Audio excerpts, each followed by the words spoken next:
Welcome again to Grandpa's 2-Minute Bible Stories. I really do like Bible stories because I know they are true and because the Bible is the most important book in the whole world.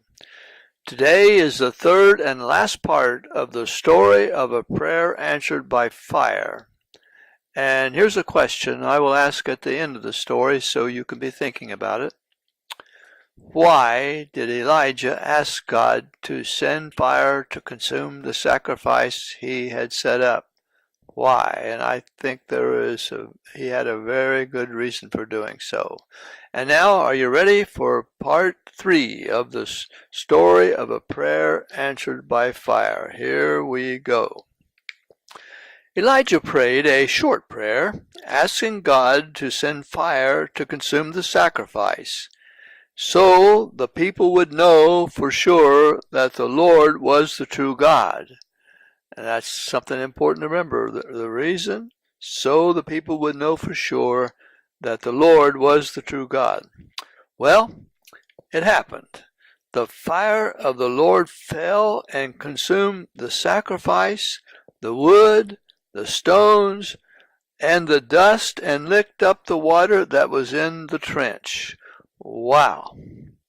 When all the people saw it, they fell on their faces and they said, "The Lord, He is God.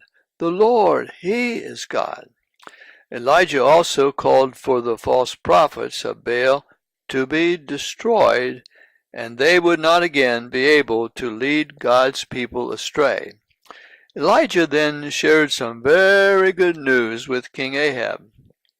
He told him to go and eat, for there is a sound of an abundance of rain. Elijah then went up to the top of Mount Carmel to pray for rain. He bent down and put his face between his knees in prayer. He told his servant to go and look out over the sea, but the servant returned and said he saw nothing. Elijah kept praying and told the servant to go again, but he still saw nothing. Elijah kept praying, and the servant kept going to the sea for a total of 7 times. Elijah did not give up in praying for rain, for he knew that just as God had stopped the rain when he prayed, God had also promised to send rain in answer to his prayer. The 7th time, the servant said he saw a small cloud like a man's hand rising from the sea. That was the sign Elijah wanted, and he sent his servant to Ahab, warning him to get in his chariot and hurry down the mountain before the rain stopped him.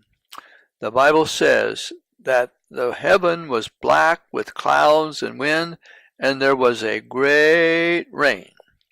I think the best part of this story is that the people turned away from a false god to serve the true and living God. What do you think? And now for the question. Why did Elijah ask God to send fire to consume the sacrifice he had set up? He did it so the people would know for sure that the Lord was the true God, and they certainly did find out that to be true.